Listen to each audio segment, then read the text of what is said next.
I was just speaking with an expert before you who was saying we're going to see higher gold prices. One piece of the puzzle is more and more pension funds are looking at adding gold to their funds. The World Gold Council putting out a report that now 30% of UK pension funds are considering adding gold. We just saw a Dutch fund add a 5%. So is this a trend? Is this behind some of the move? Not really. I mean, pension funds, and I don't dispute the facts. I mean, some pension fund put on a 5% allocation, good for them. Pension funds are, it's hard to think of an institution that's more slow moving. It's like watching a glacier. I mean, we all know that glaciers move, but they don't move fast. They occasionally they do, but that's extremely rare. Their decision cycles are, 2 years or longer. Everybody said, well, we're thinking about it. Well, that's fine. Why don't you actually do it? And they don't. They will do it, by the way. Pension funds will get into gold when it's, like $4,000 an ounce on its way to $5,000 an ounce, when they've missed a lot of the initial gains, a lot of the initial moves, when they kind of missed the boat, notwithstanding people like myself and your prior guests telling them to get on board. Then they'll do it when it's almost, it won't be over, but they'll miss the missing initial surge. That's just the way they operate. But it doesn't matter because I mean, if you look at just the fundamental facts, global mining output is flat. It's not zero. I'm not talking about peak gold. Actually, maybe gold is getting harder and harder to find.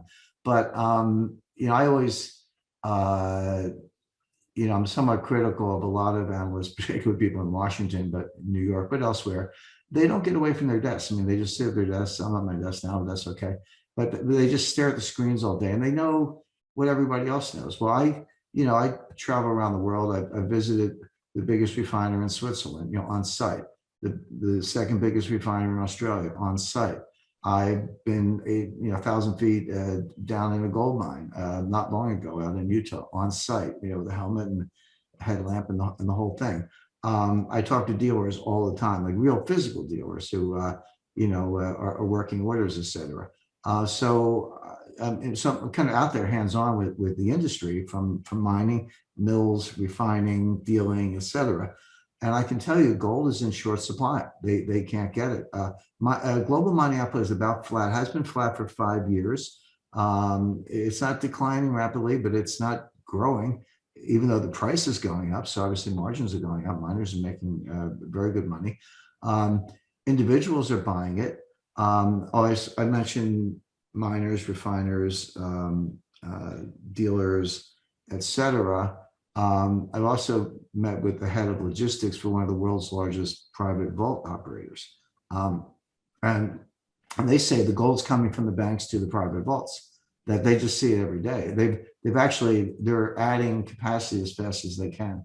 I'm talking about, buried inside Swiss mountains, so, with multiple security perimeters, those kind of vaults. They're getting a lot of gold. The gold's coming out of, Deutsche Bank and UBS and Credit Suisse and some of the other big banks, going to private vaults, which means it's not for sale. That's interesting. So I guess that's my segue question is, are we seeing the smart money present yet in gold? JP Morgan putting out a report this week. We saw the pullback in Bitcoin, and the report signaling that there's, their investors are taking money out of crypto now and placing it into gold, a reversal of the narrative.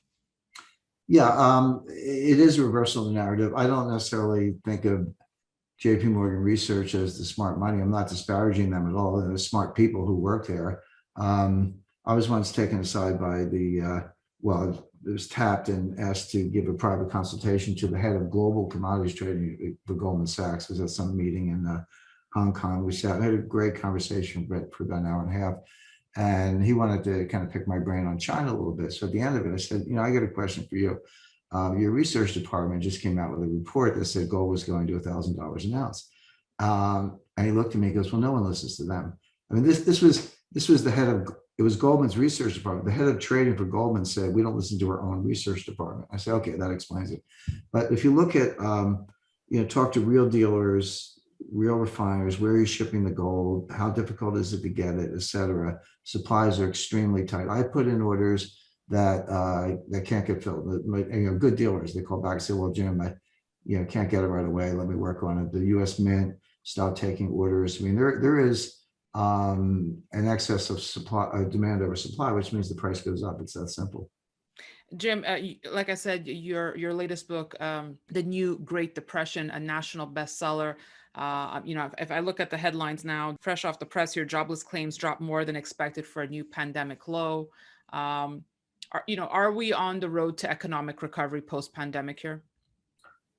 No, we're recovering, but today, I'll just use the United States as an example. Today, we have not gained 2019 levels of output. Now, we've had growth, we had very sharp growth in the third quarter of 2020. It really tailed off a lot in the fourth quarter, partly because there was a third wave of the pandemic. First quarter was a disappointment. Second quarter, we're in it now. It remains to be seen.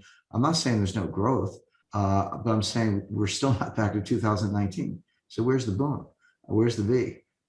So it's not there. Initial claims for unemployment are to a post-pandemic low, okay, but they're still double the pre-pandemic numbers. In other words, 200,000 claims used to be a high number. Now it's 400,000 claims and everyone's opening the champagne corks. It's like, no, they're still double what they were before the pandemic. It's lower. Yeah, okay, the trend's going in the right direction, but that's still a high number. The unemployment numbers don't tell you very much because they ignore labor force participation. They ignore 10 million Americans, able-bodied Americans between the ages of 25 and 54 who are not working, but they're not counted as unemployed because they're not looking for jobs.